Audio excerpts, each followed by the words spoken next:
Hello and welcome to Nightmare Masterclass. My name is David Stockdale. I'll be your host on this excursion into the dark unknown. Cults are certainly well-trodden territory when it comes to ARGs and other creepy web projects. But why are cults such fertile ground for these kinds of projects?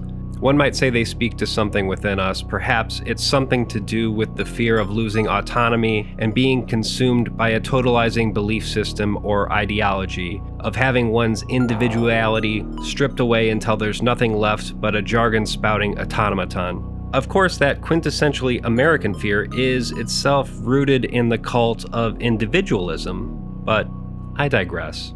Today, I'll be analyzing an enigmatic web series known as HowTo Video Results. It's one of the more ambitious projects I've come across recently, and even after a full year of narrative webs being woven, it's not getting anywhere near the amount of attention it truly deserves. In fact, right now, the series has a little over 1,000 subscribers on YouTube. Just 1,000 subscribers, guys. So if you even remotely value my opinion, please pause this video and go subscribe to the channel right now. The name of the channel is HowTo Video Results, which I assure you makes sense in the context of the story, but I suspect that channel name is part of the reason the project has not garnered a huge subscriber base yet. It's a sad but true fact of the new world that search engine optimization plays a major role in determining web traffic.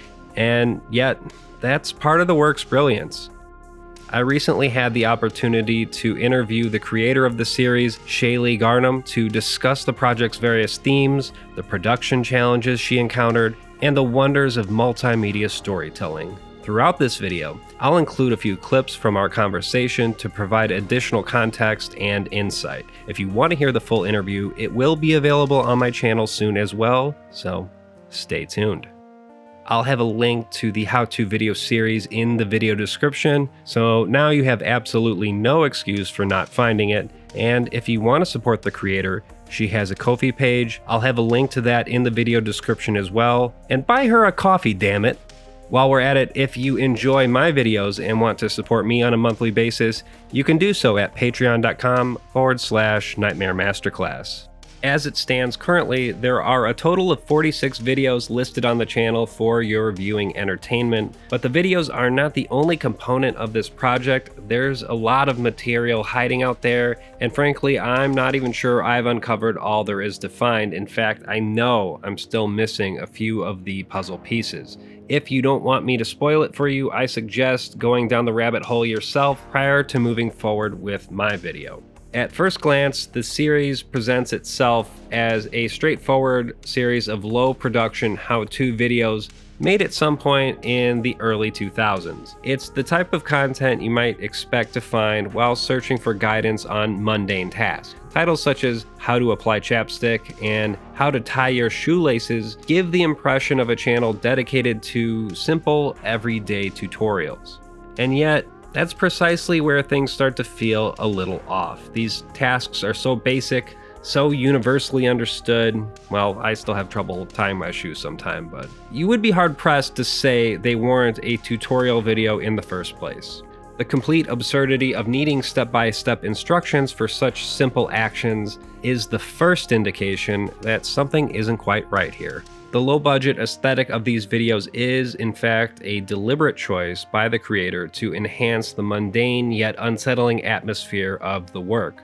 In my interview with Shay, she discussed the challenges of working with a limited budget and how it contributed to the project's authenticity. So we're scraping by okay, well, I mean, you have to kind of talk about like the timeline of HowTo as well, there's sort of two series to HowTo. There's the first block of episodes and then the second. The first one was shot 4 years ago in 2020, which was about 3 years before we ended up uploading them. Wow. What happened in 2020 right. to make that happen? So the plan was we were going to shoot all of this stuff. I had this big, long script written, and we were going to shoot it in chunks throughout the year, and then sort of release it gradually in one spurt. And so then when it came, COVID happened, it was impossible to film anything. It just kept getting hard to get the momentum and the timeline of production together.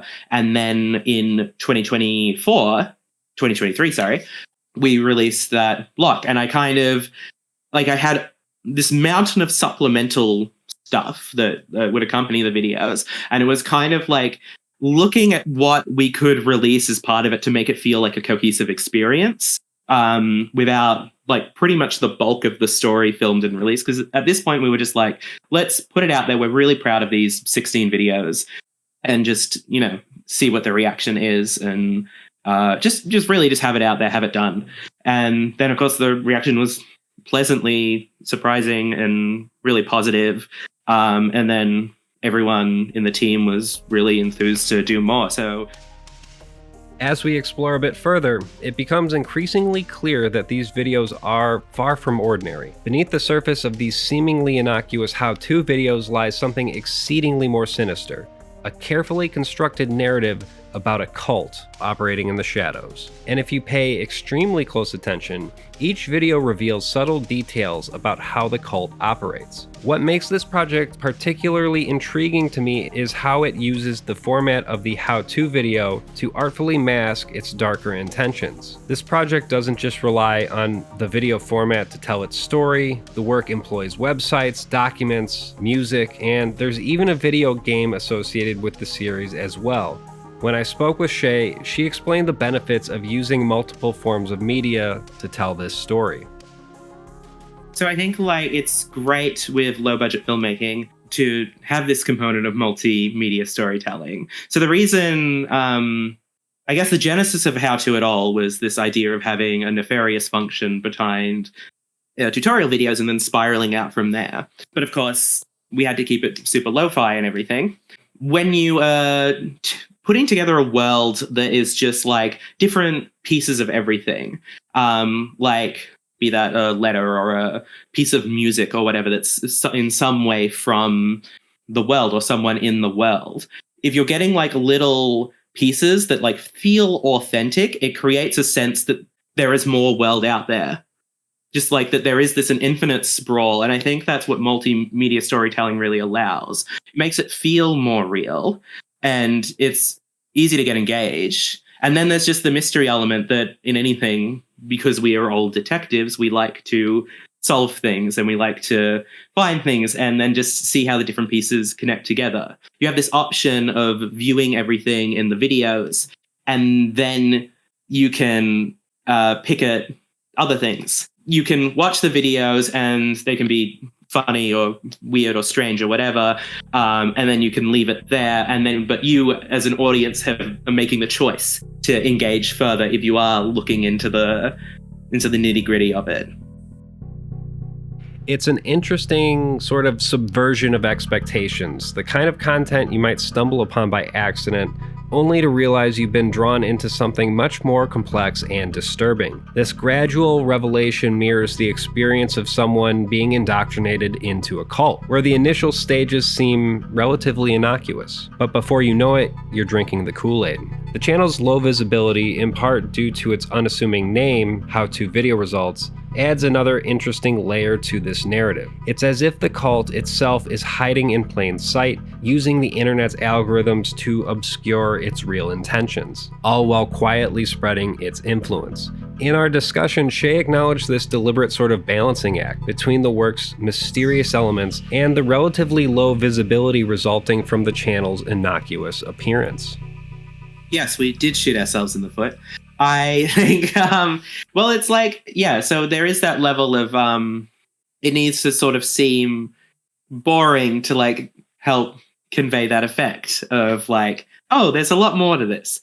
I think like a really good ARG like beginning point is like you need like a strong hook. You need to be able to like watch that first video and be like, this is great. I'm going to keep watching. We don't have that. We have like the chapstick video, and like it's so easy to watch any of these, especially the early ones, and go like, okay, and just like completely disengage. There's something like self-destructively that I find funny about that someone can just like miss the depth of what is happening.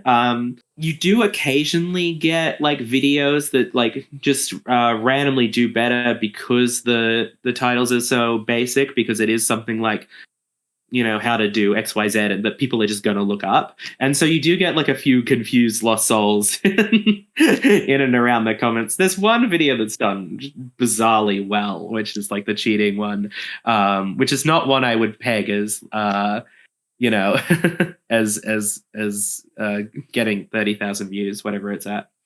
We've done better than I thought we would, honestly. Like we've gotten like attention from Nightmind and flatteringly yourself.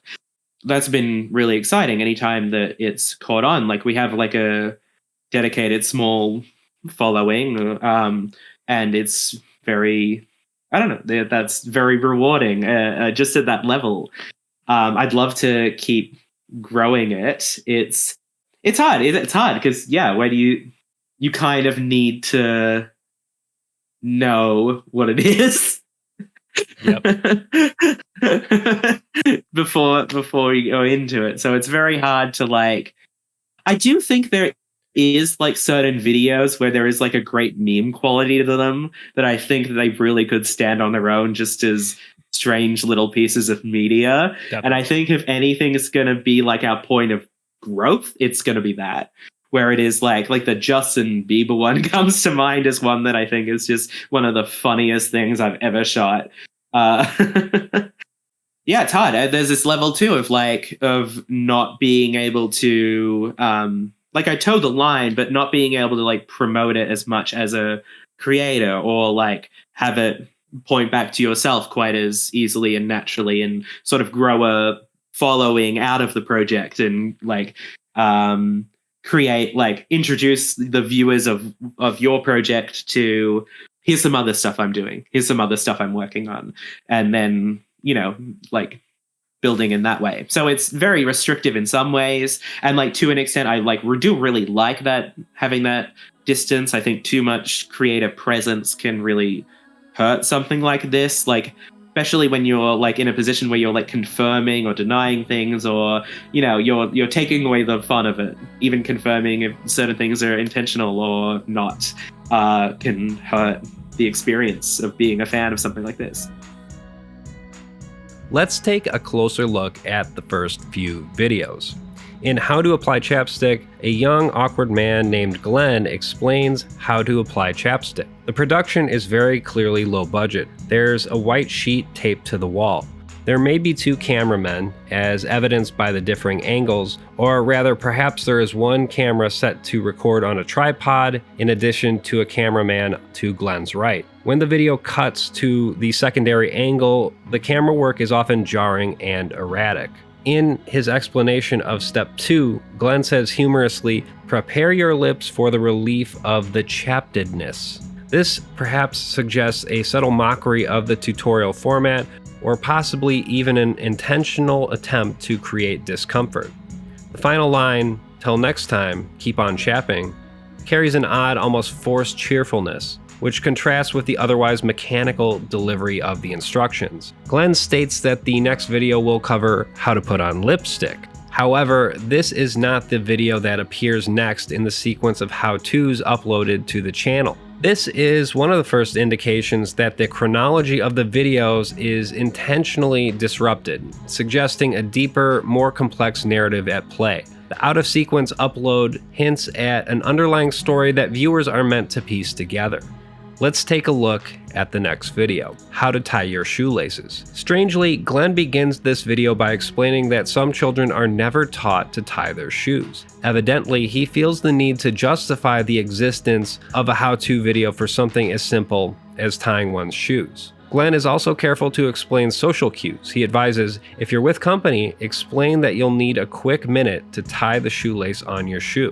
This could indicate that his intended audience is unfamiliar with typical social interactions, perhaps implying that the video is directed towards individuals who are unaware of social norms or, for whatever reason, have difficulty navigating everyday situations. Aliens. This could also be a subtle way to make the viewer uncomfortable, highlighting the mundane in a way that feels almost patronizing or eerie. We can see from another camera angle that there is a large analog television mounted to the wall in the top left corner of the room. This adds a layer of anachronism to the scene, subtly reinforcing the video's unsettling atmosphere. This outdated technology hints at a deliberate aesthetic choice that could be significant within the work's broader narrative. This detail might suggest a connection to a different time period, further disorienting the viewer and encouraging them to question the timeline and the context of the events unfolding. The creator put a significant amount of effort into selecting locations and details that evoke a specific aesthetic. In our interview, Shay described how her team overcame budget and location challenges in order to maintain the project's authenticity. Let me ask you this. Were there any scenarios throughout the production where the financial limitations created constraints where you had to really think outside the box about how you were going to depict a certain thing? Yeah, so the location that we shot the first series in got torn down. Well, that was one problem going into production. Is that that space is being renovated? They're knocking down the old building, they're building a new one. It was just a venue hire place that happened to exist in an old school. So we had this really specific problem of we need to find a school that will let us film this project, but it also has to be really dingy. And so that was an incredibly difficult task. And we managed to find this perfect location, which is just this. So it's a modern school. You go in there, it has all the amenities of a restaurant. And I was just location scouting, and we're all right, it was a nice thought.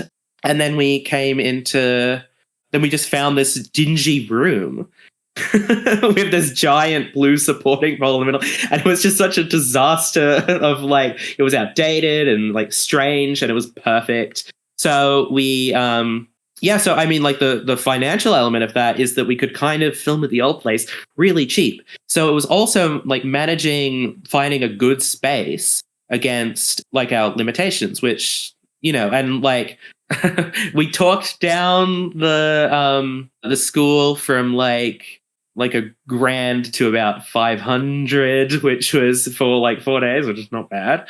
I just we were working dirt cheap at the old place.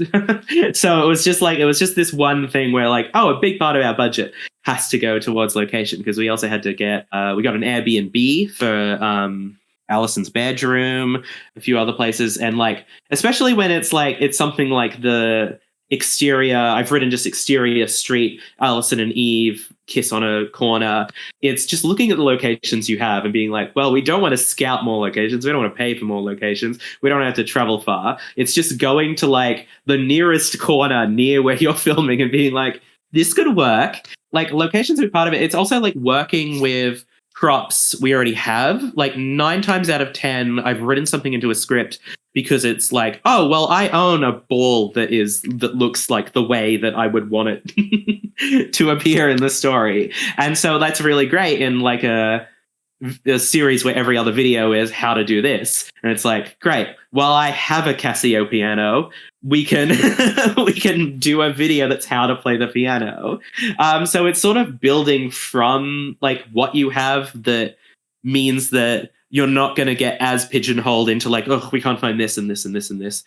This commitment to capturing a certain look and feel seems to extend to every single aspect of the series, including the use of outdated technology, and this all serves to further immerse the audience into its eerie, off-kilter universe. Towards the end of the video, Glenn paces around the room somewhat erratically, ostensibly to demonstrate how he can now walk without having to worry about tripping over his shoelaces. Glenn's behavior might be interpreted as overly anxious or exaggerated, suggesting there's a deeper, possibly more ominous layer to his actions. Perhaps he's being coerced. Perhaps he is uncomfortable because there's a weird power dynamic at play. Note the discrepancy between the title listed on YouTube, How to Tie Your Shoelaces, and the title that appears in the video itself, Tie the Shoelaces on Your Shoes.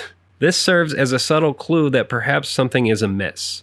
The slight alteration in wording seems intentional and may be designed to make attentive viewers question the reliability of the content. Moreover, details like this play into the larger notion that every detail, no matter how small, could possibly be significant. The YouTube description, which simply reads what it says, adds another layer of ambiguity and minimalism to the video. This terse and almost dismissive description contrasts sharply with the unusual level of detail and intensity Glenn brings to the tutorial itself. Now that we've gotten a sense of what these how-to videos are like, let's move on to something a little bit more nefarious. The channel's About page contains a single link, www.newworldstrategies.net. This link is the very first indication that the how-to video results YouTube channel has some kind of association with an organization known as New World Strategies Proprietary Limited. Let's pay a visit to this organization's website to see what we can find out. The homepage contains the following description. New World Strategies Proprietary Limited is more than an organization. It is a belief that when this age of humanity meets its end, we will carry with us the values and ethics needed to grant us the strength of character needed to survive the next great stage of humanity. I'm sold. The statement goes on to say that the group rejects the notion of an afterlife. Instead, their value system emphasizes creating a perfect future through continual self-improvement. Essentially, they believe that by becoming more fulfilled individuals, they can influence human society in a positive direction with an emphasis on nobility, honor, and integrity. The organization credits their unity and progress to a figure known as Wesley Cornelius Jones, or W.C. Jones. Jones's leadership is viewed as integral in guiding the group away from the chaos of human civilization towards a future in which the full potential of humanity is actualized. There are numerous red flags contained in this statement. For starters, the heavy emphasis on W.C. Jones as a messianic figure indicates that New World Strategies is a cultish, potentially harmful organization. In particular, there is language contained within the statement characterizing Jones as possessing wit, charm, poise, and integrity. It kind of sounds like me. To top it off, he is described as totally essential to the progress of humanity. This is a classic tactic in cultish organizations.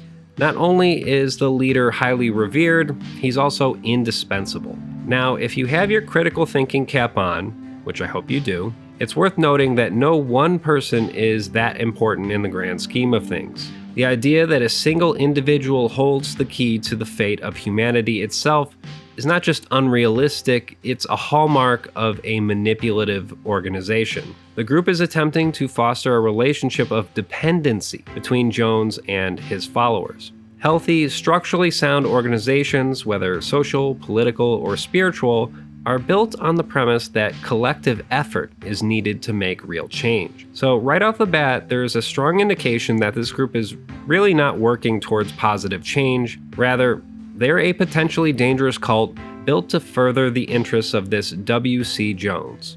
Furthermore, the group's rejection of mainstream beliefs in favor of a perfect future through intensely researched methods is yet another red flag. This type of language is often used to isolate members from outside influences and convince them that there is only one valid path, which is to take orders from the cult's leader, in this case, one W.C. Jones. There's nothing wrong with working towards a better future, but when the pursuit of that future is tied inextricably to the vision of a singular leader, it leads inevitably to negative consequences. This is precisely the type of narrative that convinces one to subordinate themselves to an abusive person and possibly even commit horrendous acts. This kind of rhetoric isn't about encouraging independent thought, it's about restricting the worldview of members to align solely with the leader's ideology. When I spoke with Shay, she shared her thoughts on how people fall prey to cultish organizations such as this. The series depicts what is very clearly like an abusive cultish organization. What do you think makes people susceptible to joining something like that? I think it's easy to be taken advantage of in seeking community, I suppose. I think what at least links a lot of the characters in HowTo and is that there is this like level of loneliness to everyone in that world. And I think there are difficult things in life. There are things that just feel impossible to deal with, and it's very comfortable to have somewhere to run to that is going to tell you everything's okay, actually, and don't worry, the world is not chaotic. There is order, and there is clear roles and function and structure, and wrapping people up in that protective space. And that can, at least in our story, that's taken the form of like faux self-help kind of language, and giving people some like basic tools to self-help, wrapping it up in this like, well, you will do this, and if you do this, it will give you betterment, like giving people answers to difficult questions that ultimately easier answers than otherwise. So it's just really it's easy to be vulnerable, and it's easy to take advantage of vulnerable people. Yeah, there's like a misconception that, you know, people who join these types of organizations and become victims, there's like a misconception that they lack intelligence, or they're maybe they are. Certainly, they're maybe a bit naive, but that's not necessarily an indication of their intelligence per se.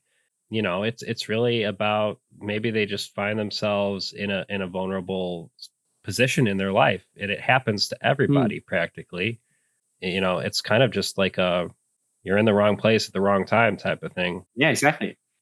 It's about having empathy for people who are victimized or survivors of things like this. And like it's very easy to write people off. I think it's like tempting to write people off who have like fallen into cults. Well, you believe in Xenu and that's stupid.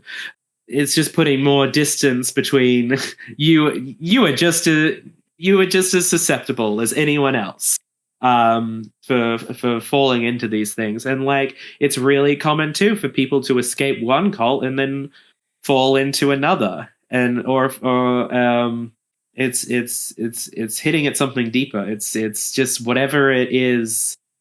Yeah, there's such a lack of community in a lot of places. Yeah, and it's, you know, completely understandable to yearn for that, and to try to seek it out. It's actually a healthy impulse to do that. Yeah.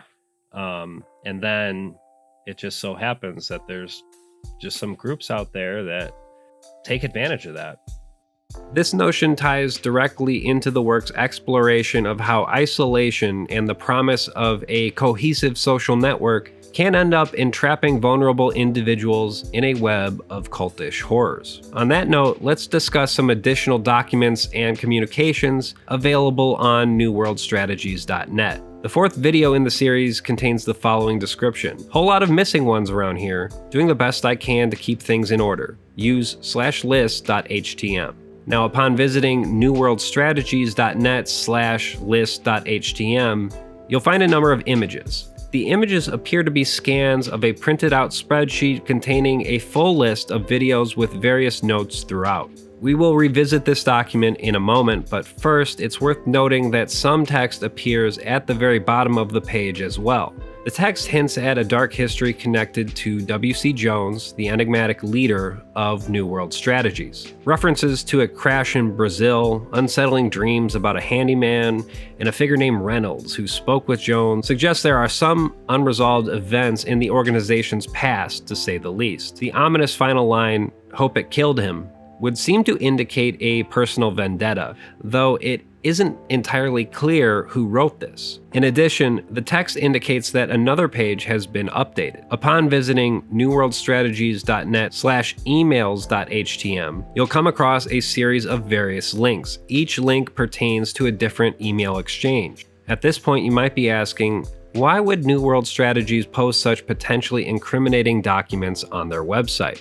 My guess would be that some disgruntled ex-member still has administrative access, and so they've taken it upon themselves to leak these documents so as to call attention to the organization's malevolent actions. But that's just speculation on my part. That whole issue aside, the central question in my mind at this stage is this. Why exactly is this cult making how-to videos in the first place? What purpose does this serve? Is it something that pertains to the ideology perpetuated by this W.C. Jones figure? I've got a few theories. In many cults, there is a strict hierarchy where new or low-level members are given menial or seemingly unimportant tasks as a way to prove their dedication to the organization. And so the production of how-to videos might well serve as such a task within New World strategies. By engaging with this type of grunt work, members are put in the position to demonstrate their willingness to contribute to the cult's mission, despite the trivial nature of the tasks themselves. In fact, the more trivial the tasks are, the more it shows how far the member completing the tasks is willing to go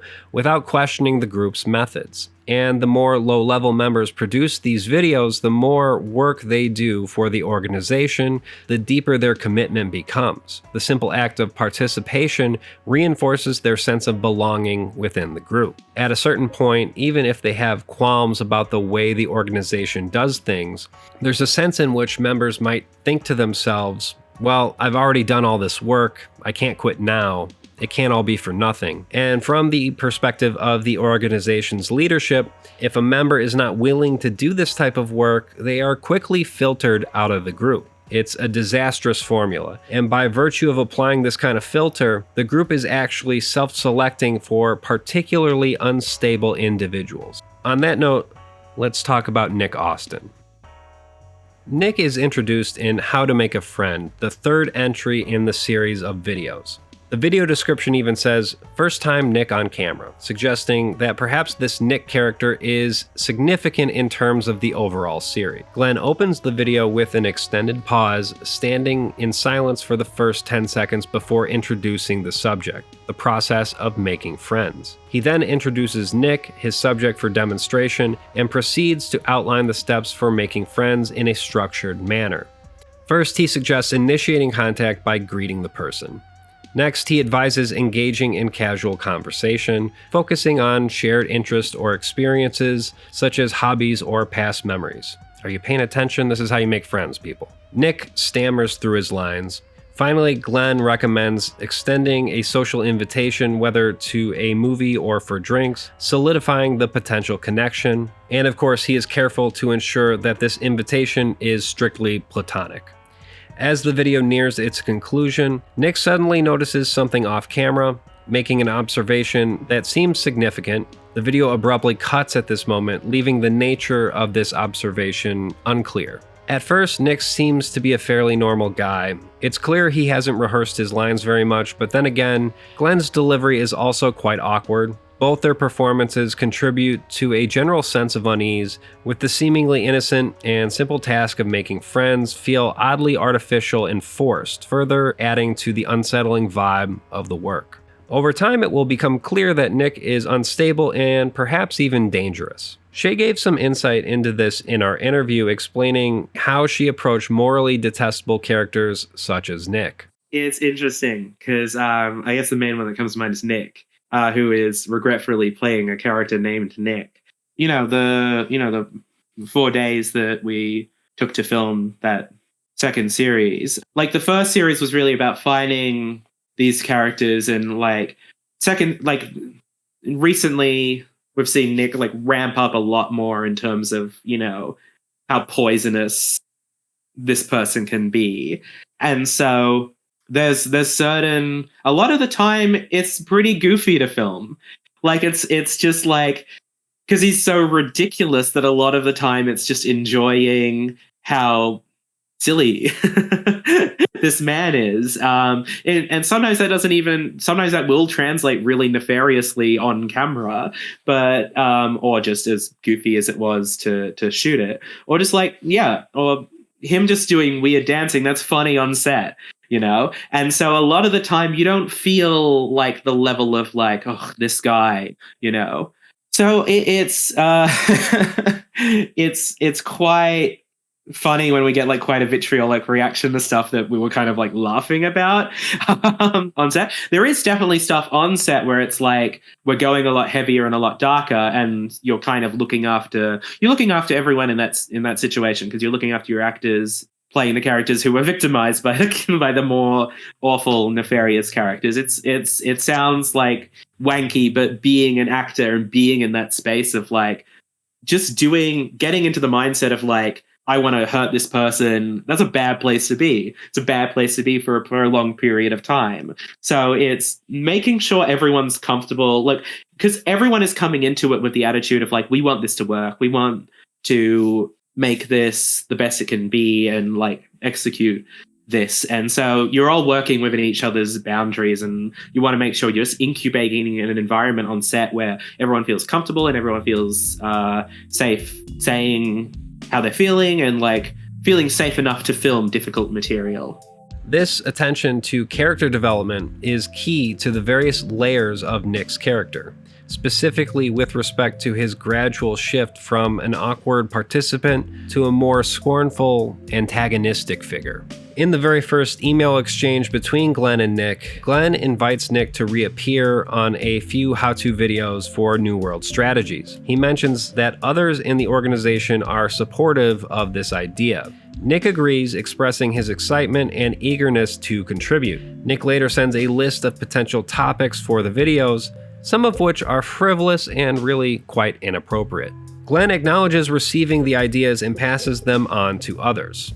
Nick follows up with a playful, somewhat suggestive joke, which Glenn then dismisses. This particular exchange between Glenn and Nick provides an interesting look at the internal workings of New World strategies. Notably, Glenn consistently refers to himself as a future engineer in his email signature.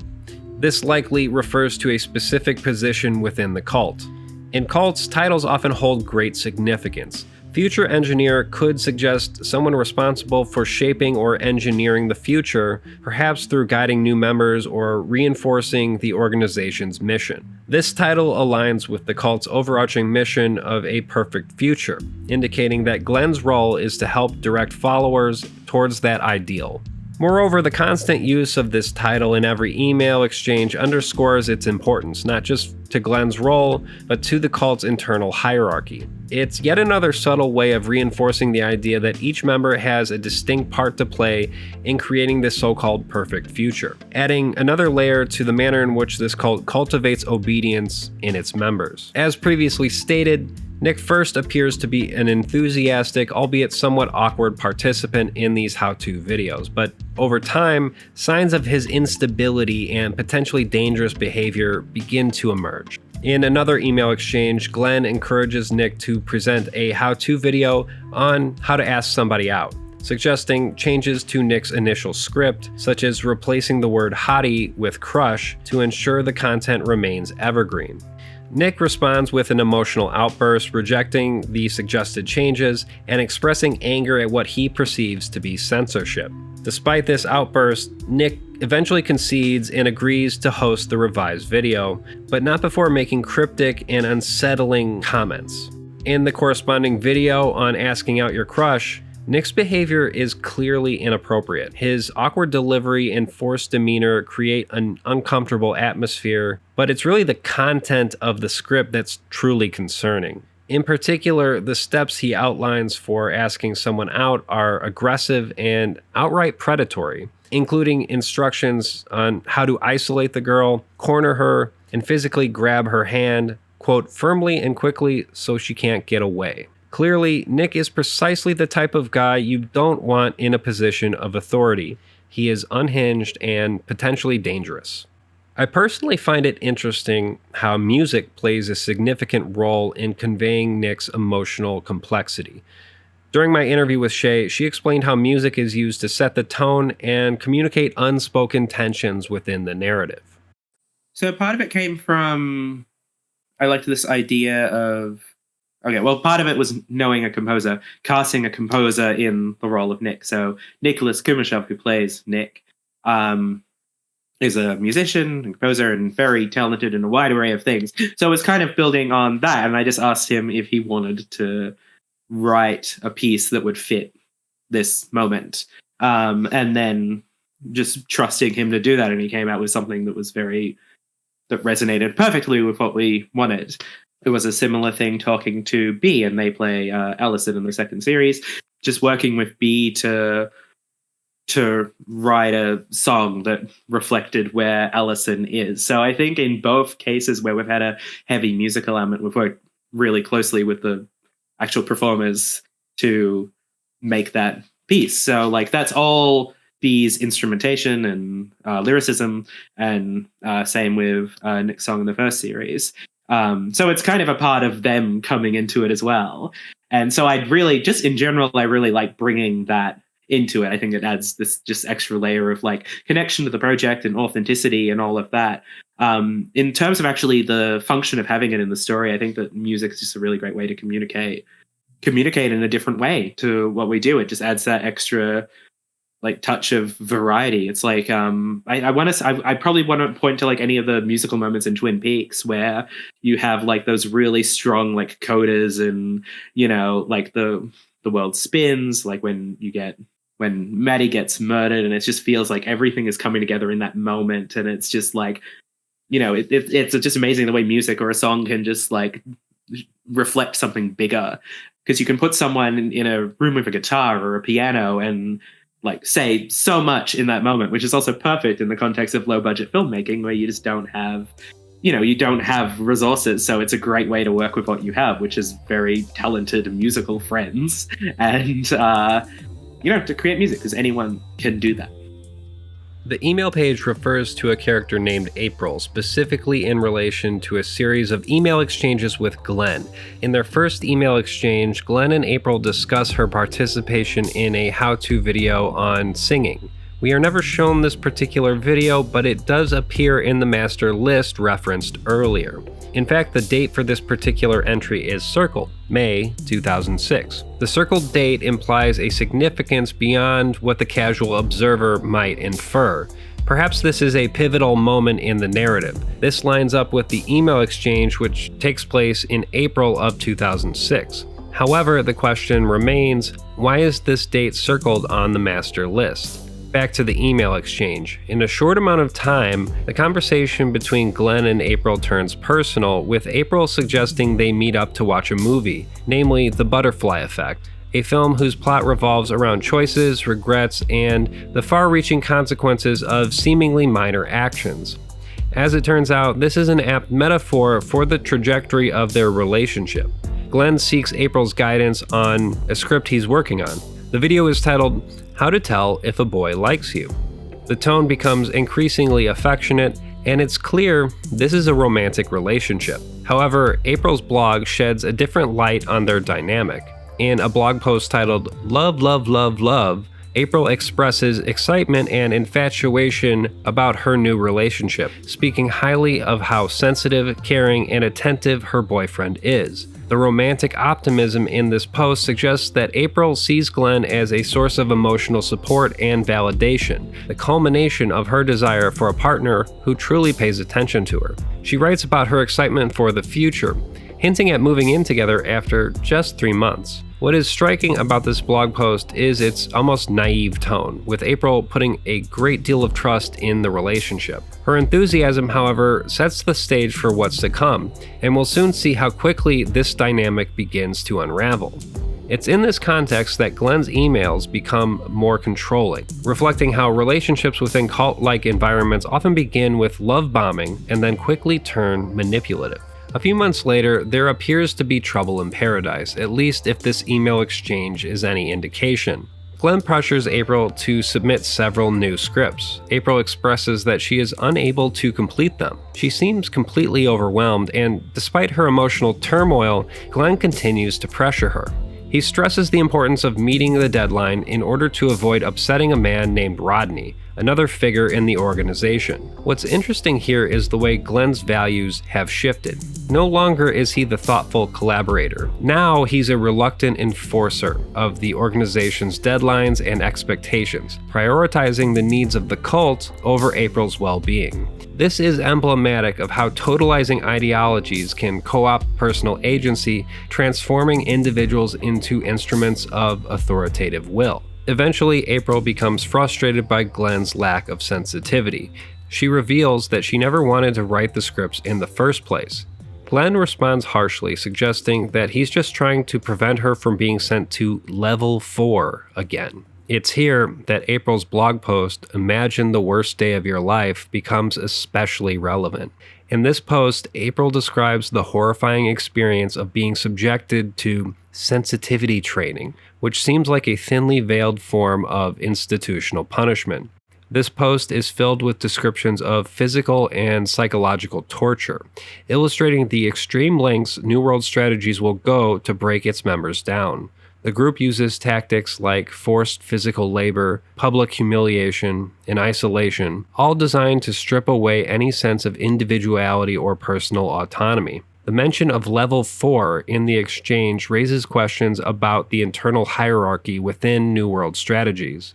Level 4 appears to be a form of castigation or demotion, and the blog post describing the horrific sensitivity training suggests that the group uses re-education and coercion as punishment for members who fail to meet expectations or question the authority of W.C. Jones. The blog post serves as a glimpse into the dehumanizing methods the group uses to enforce compliance, offering insight into the fear that motivates Glenn's increasingly desperate behavior towards April. He's not just enforcing deadlines, he's enforcing the organization's culture of fear. It's all about the cultivation of fear. Glenn's cold treatment of April is especially jarring in contrast to her earlier blog post about their relationship. The person she initially saw as sensitive and supportive is now complicit in her psychological distress. What becomes clear in both the email exchange and the blogs is how relationships in cult-like environments shift from personal connections into power dynamics. Glenn is caught between maintaining his relationship with April and serving the larger demands of the group, but he ultimately sacrifices the former for the latter. In a video titled CH1050908.mp4, Glenn reflects on his relationship with April, expressing remorse for how he's handled things. He reflects on a time when they both felt lonely and had a long conversation into the night, expressing a longing for the connection they once had. This longing feels almost futile, as Glenn admits he wishes things could be different, but he knows they can't. He hints at the involvement of New World Strategies, saying, "They will have to forgive you," implying that April has crossed a line within the organization, which may explain her increasing distance from him. The wistfulness in Glenn's tone is striking. He finally recognizes the toll the organization has taken on both of them, yet it's too late to undo the damage. His journey from affectionate partner to cult enforcer and finally to a regretful, broken person is a tragic arc that mirrors the manipulation and control that the organization has imposed on both of them. Glenn's arc, transforming from a caring, collaborative figure to a cold enforcer and then finally to a remorseful, broken person, embodies the emotional toll that New World Strategies exerts on its members. As the situation with April spirals, Glenn becomes the human face of the organization's manipulation. This is the crux of Glenn's character arc, and it's precisely why I have him pegged as the protagonist of the first season within this work. Here's where things get a bit more complicated. There are a few reasons to believe that New World Strategies might not be the small, insular organization it appears to be. Certain documents tie the organization to a more nefarious international context. Pedro Rubio Santos, an investigative journalist from Brazil, penned a resignation letter in 2009 that alleges the organization's involvement in criminal activities, corruption, and a culture of abuse. Shocker. The letter, addressed to Santos' superior, sheds light on threats he faced while investigating the organization, which he refers to as a cult with connections to both military and political forces. This letter alludes to the organization's darker side. Specifically, members have been subjected to abuse, and it certainly seems to be a pattern. But Santos's revelations don't stop there. He describes personal threats against him and his family, including his home being invaded and his files destroyed. A knife was left under his pillow as a warning. This is a clear indication that New World Strategies doesn't hesitate to use intimidation to silence detractors. The most chilling part of this letter is that it directly ties the organization to Brazil, indicating that New World Strategies has far more reach than just Australia, its base of operations. The allegations contained in this letter align with some of the more cryptic hints we've already come across, such as the references to a plane crash in Brazil. Was this crash somehow connected to New World Strategies? Was the organization involved in some way? While we don't have direct evidence of this, the plane crash reference on New World Strategies' website raises serious questions about the extent of the organization's influence and the lengths they are willing to go in order to maintain control. Santos' letter would seem to indicate that the group is connected in some way with criminal and political corruption. It's not all that outlandish at this stage to speculate that they could go to great lengths to cover up or manipulate the public's perception of major events such as this supposed plane crash. Further investigation is required at this stage to trace these alleged events to their origin, but the discovery opens the door to a much darker layer of the organization's history. As we consider Glenn's descent into the organization's machinery, his arc takes on a new tone when viewed through the lens of these new revelations. Glenn's journey starts innocuously enough. He's an awkward young man making how-to videos, seemingly just part of a quirky, low-budget series. But as we've seen, he becomes more and more enmeshed in the organization's power structure, enforcing its expectations and deadlines, potentially even at the cost of his relationship with April. The blogs and emails show Glenn's transformation from an affectionate partner to an enforcer of the group's ideology. This is where Glenn's character intersects with the larger narrative. Pedro's letter and the emerging details about New World Strategies' criminal activities indicate that Glenn is just a small piece of a much larger and more dangerous system. Glenn may not fully understand the extent of the organization's influence, but he's clearly internalized its coercive tactics, pushing April towards compliance and even referencing the dreaded Level 4. After this, an email exchange between Santos and Glenn, beginning in September 2007, provides direct insight into how New World Strategies shields itself from scrutiny while internally grappling with its own members' doubts. Santos is, by all accounts, a persistent investigative journalist. In the email exchange, Santos reaches out to Glenn in order to gather information on the cult's activities. Glenn initially deflects Santos' inquiries, directing him to the organization's official channels, namely the information provided on the website. However, when pressed, Glenn begins to open up a bit, albeit cautiously. His responses to Santos appear guarded at first, emphasizing his commitment to the cult's mission and downplaying any involvement in questionable practices. But as the conversation progresses, we see Glenn's discomfort begin to surface. At a certain point in the exchange, Glenn hints at his own exhaustion, wondering aloud if he could travel back in time to when his life was simpler. This moment of vulnerability starkly contrasts with his otherworldly robotic adherence to the cult's ideology, suggesting that beneath the facade, Glenn is grappling with the demands placed upon him. By the end of the exchange, however, something changes. Glenn abruptly cuts off communication with Santos, threatening legal action and warning him not to publish any of their correspondence.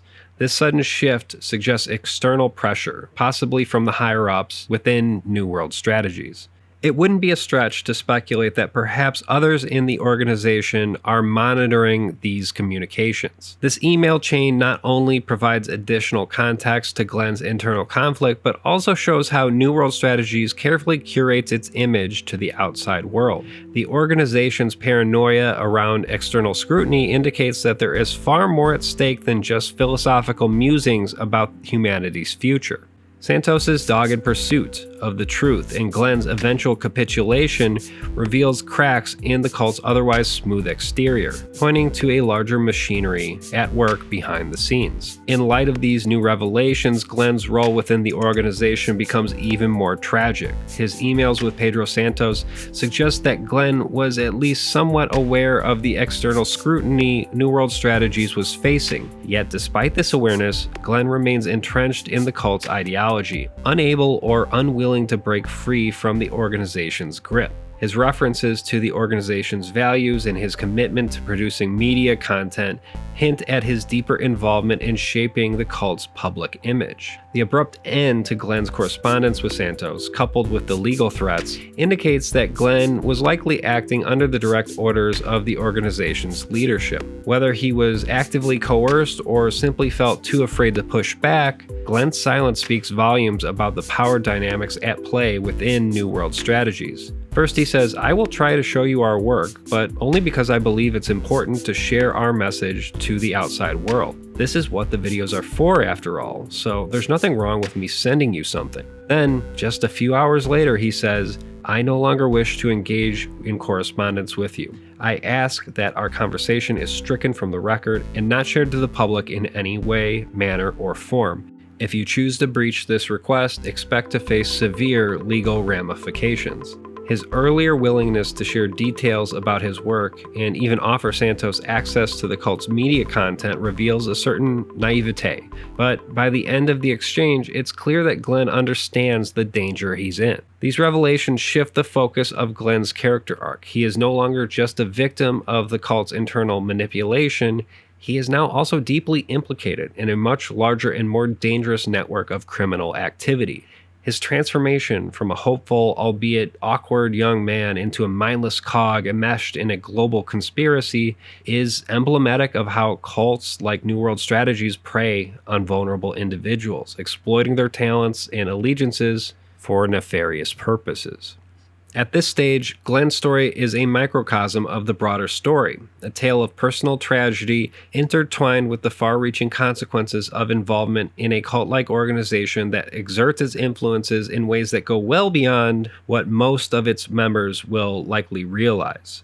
As the story unfolds, Glenn is just one part of a much larger puzzle, one that now involves international criminal activity, corruption, and possibly even orchestrated violence. As the narrative deepens, we are left with more questions than answers. What exactly is New World Strategies hiding, and how far are they willing to go to protect their secrets? The puzzle pieces are coming together, but there's still more to uncover. At this point, I've barely scratched the surface. We still haven't even covered other websites associated with the project, such as missingmilo.net or Brightview 1965.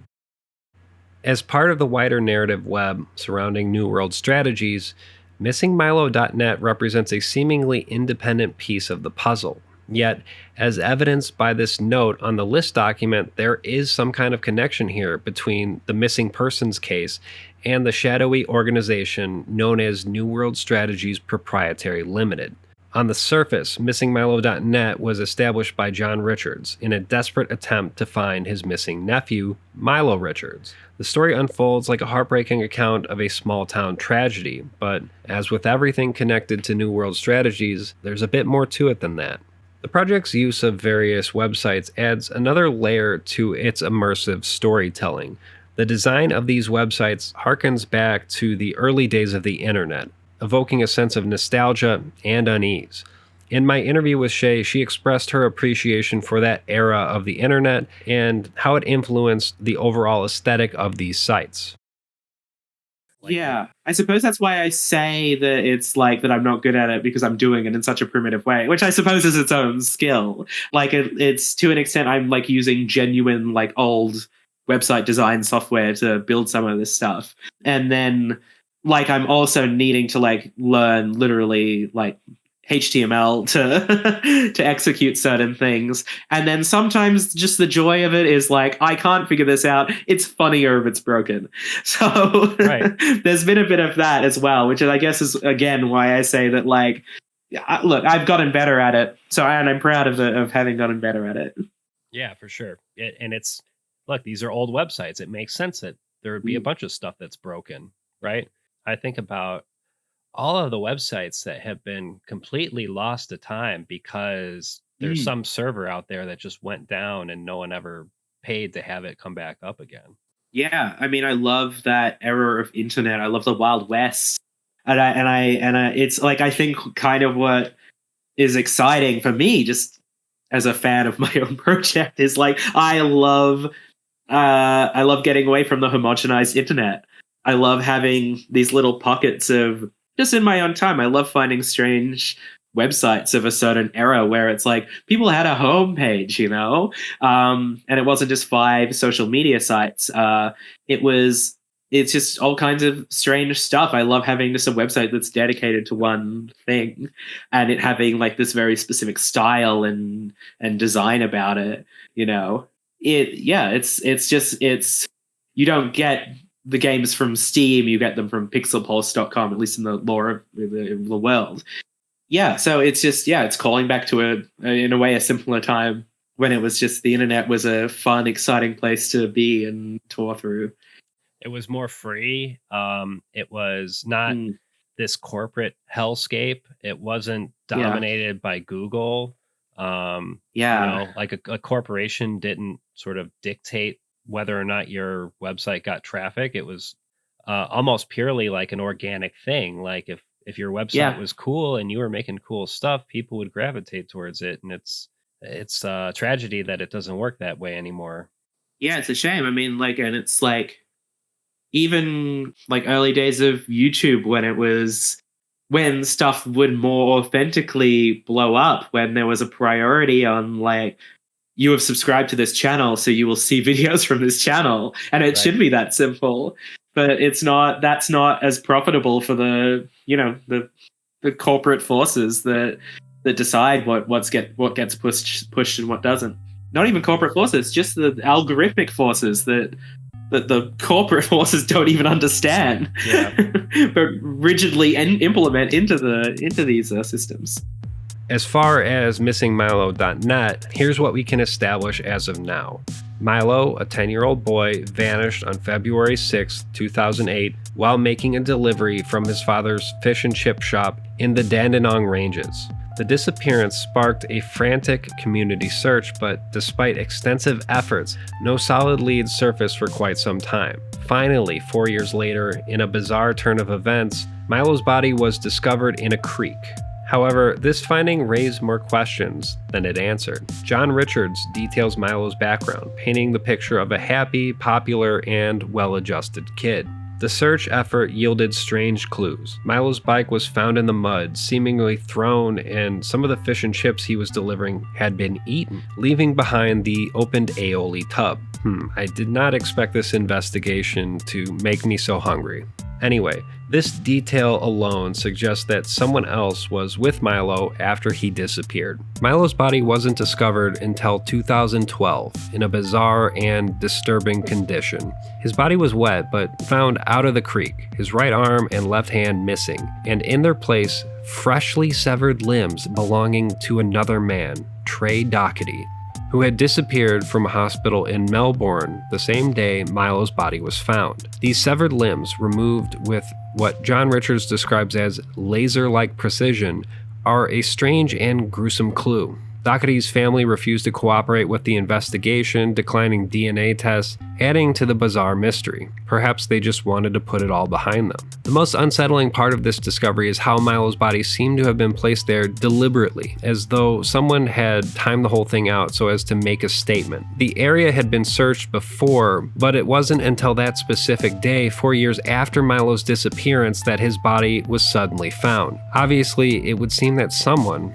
possibly the murderer, returned to the scene to stage the discovery. The missing limbs and strange method of dismemberment, as well as the perfect preservation of the body, all point to something far more disturbing than merely a tragic accident. John Richards' page on theories ranges from the mundane to the downright bizarre. For example, the very first theory listed on the page is that poor Milo simply got lost and drowned in the creek by his own error. However, the cause of death was blunt force trauma, and the coroner stated that he believes the injury is consistent with the theory that he was assaulted with a blunt instrument of some kind. Some even speculate about alien involvement, which John angrily dismisses. One gets the sense that John is a stick-to-the-facts type of guy, and since it's his nephew, it's understandable that he might get a bit perturbed by what he considers to be frivolous theories.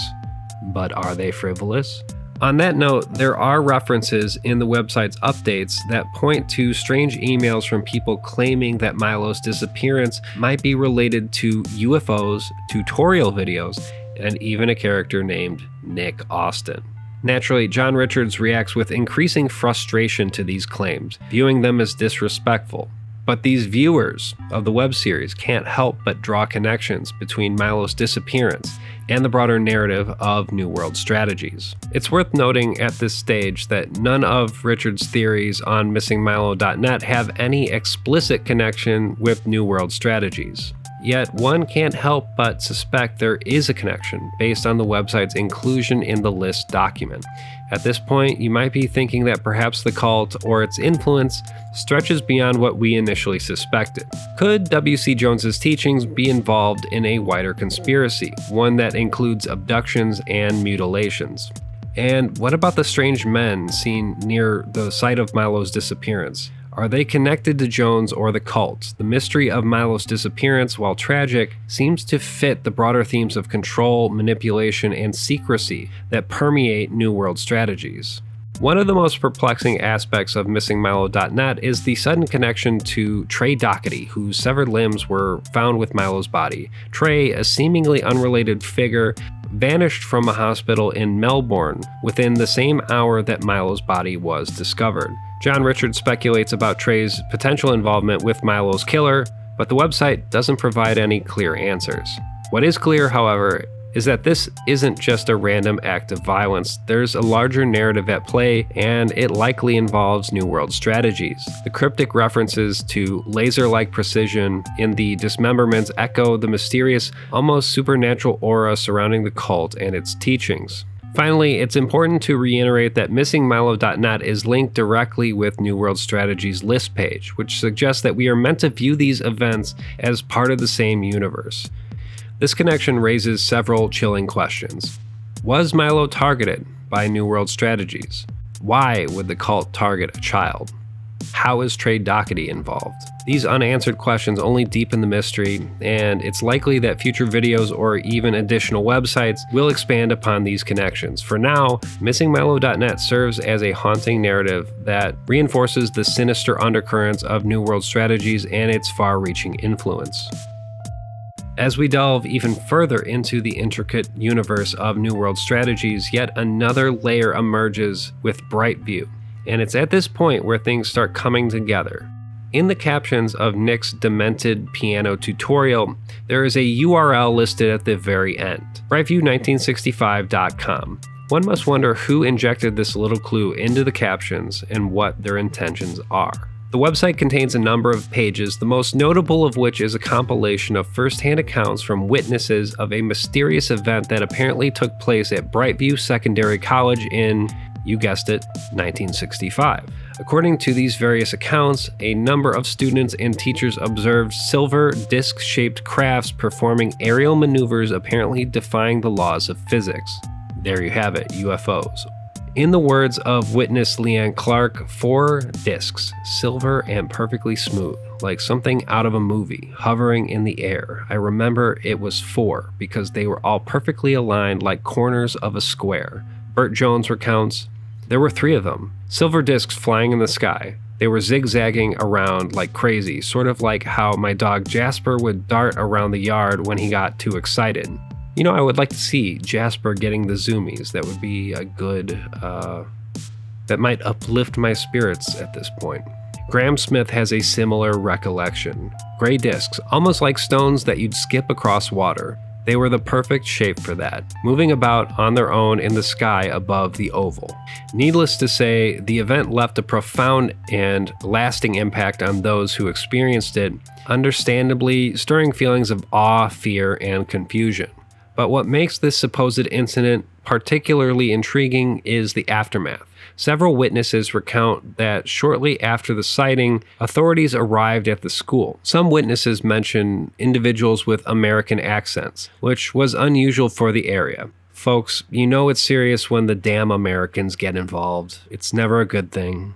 Students were gathered and instructed by the headmaster, this guy, to forget what they saw. Cameras were confiscated, and of course, any discussions about the event were silenced. Some witnesses even recount that certain faculty members and fellow students disappeared not too long after the incident, never to be seen at the school again. Now, how does this tie back to New World Strategies? As always, that is the fundamental question. In the Brightview accounts, a science teacher named Gene Reynolds is mentioned. Apparently, Reynolds had a strong reaction to the UFO sighting. He is particularly notable for his proactive approach when the event occurred. He reportedly ran back to retrieve his camera and returned in time to capture photographs of these supposed discs. Witnesses recount Reynolds excitedly snapping photo after photo, exclaiming that they had got them. Reynolds' enthusiasm would seem to suggest that he was deeply invested in uncovering the truth about the sighting. When the UFOs disappeared, Reynolds remained on school grounds just as the military arrived. One witness claims to have seen 2 soldiers seize him, forcibly take his camera, and drag him to the headmaster's office. The camera was never seen again, and his photographs never surfaced. Later, Reynolds publicly dismissed the sighting, stating that these supposed UFOs were merely weather balloons. This abrupt change in stance raises questions about whether he was possibly coerced into keeping quiet. Did the powers that be get to Reynolds before he could reveal the truth to the public? His denial of the event certainly contrasts sharply with his initial excitement and efforts to document this phenomenon. Recall that the list document contains the following note. Number 3 crashes in Brazil in 1965. Handyman visits them in bad dreams. Reynolds never spoke, but he spoke to WC. That's how he knew. And where else would he go when it all fell apart? Hope he found what he was looking for.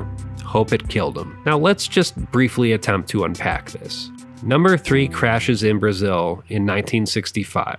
This would seem to suggest significant events occurred in Brazil the very same year as this supposed Brightview incident, potentially relating to New World Strategy's activities. Handyman visits them in bad dreams. This particular line is wholly unclear, but in light of the UFO sightings at Brightview, it certainly calls to mind tales of alien abductions. Perhaps the handyman is an internal code meant to indicate someone significant. Reynolds never spoke, but he spoke to WC. That's how he knew. This would seem to imply that Reynolds spoke to W.C. Jones, the leader of New World Strategies. Reynolds may have publicly denied the UFO sighting, but if this statement is any indication, it would seem that he shared the true story of what happened at Brightview with Jones himself. Why would he do that? And where else would he go when it all fell apart? This line is somewhat ambiguous. It could be that Reynolds' life was unraveling due to his connection with the incident at Brightview, perhaps due to pressure from authorities. If he had nowhere else to turn, perhaps Jones was his last resort. Hope he found what he was looking for. Hope it killed him. This line is certainly ominous, and it would seem to indicate some level of animosity towards Reynolds himself. I'm actually not even sure if it's referring to Reynolds. It could be referring to W.C. Jones. It would make more sense that the speaker has animosity towards Jones. As we've seen, HowTo video results is a testament to what can be achieved with creativity, dedication, and a willingness to experiment. In our interview, Shay shared some encouraging words for aspiring creators. Well, I guess like what I've always done as long as I've been creating, I mean, I've been on YouTube for more than 10 years, just making things. And like it sounds simple, but it's kind of what you do. Like the thing I can point to most is like during COVID lockdown, I just had all this like creative anxiety. I couldn't like film the project I wanted to film, which was HowTo. And so we just started making improv shorts with friends. And so like, it's really just, it's about having fun more than anything else. It's picking up a camera and shooting, which just sounds, reductive, but we all have cameras now. We have phones. And I think just working that muscle, training yourself to understand yourself as a creative enough to know what you are interested in creating and what you are interested in making. If you just start by just making mistakes and failing, then you will learn, it's important to fail. You have to give yourself permission to fail as a creative. And like, as soon as you overcome that sort of, I'm not going to do this because I'm worried it won't be good. You have to, make it fun enough to just do that it doesn't matter if it turns out how it turns out, and then taking pride in your successes and learning from your failures. And it's just doing that again and again and again, until you get to a place where you feel really comfortable and confident as a creative. And then especially when you are building your skills with other people, if you have the capacity to do that, then it's building a network of enjoying each other as collaborators. That's the best thing about making anything, really. It's this, I love working with my friends and like making new connections through it. And, there's actors that we've cast in this project that I had not met before, or that I had not worked with before, that have just given me the opportunity to meet with these people and work with these people. And if you were both open to each other's ideas, then great things happen. And it's really a fun way to be. It's if you like filmmaking, if you like making things, and even, like, you don't even have to, if you're talking about just making something, a project that in any way resembles what we've done, it's not, you don't have to even shoot anything, You can tell a really captivating and compelling story through any array of multimedia elements. That's the ultimate freedom of it. You don't need, all you need to do to code a website is learn how to code a website, and that all that costs is time. Not that it's something I'm very good at, but like a lot of this stuff is just stuff where it's like, well, I want to do this. I want to have made this. So I am constantly learning new skills to build up different elements of the series. So yeah, you can do so much with so little. And I think it's figuring out what you're interested in. It's figuring out who you like to make things with, even if you like making things on your own, and if you're able to do that, and just figuring out the way you work best, figuring out creatively what you're interested in doing. Yeah, I think it's just getting started. It's just getting started. That's very helpful, I think.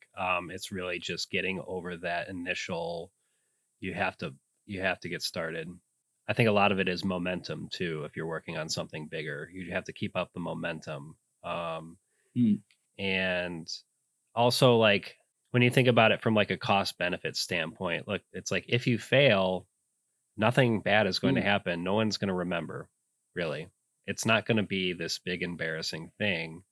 If you succeed, it's, your thing could possibly go viral, and all of a sudden this thing you're working on is a sensation. So there's pretty much only upside. Obviously, there is the time it takes to build the thing, but if you're having fun during the process, then that's really not a big deal. If it doesn't go your way, you had fun anyway. Yeah, exactly.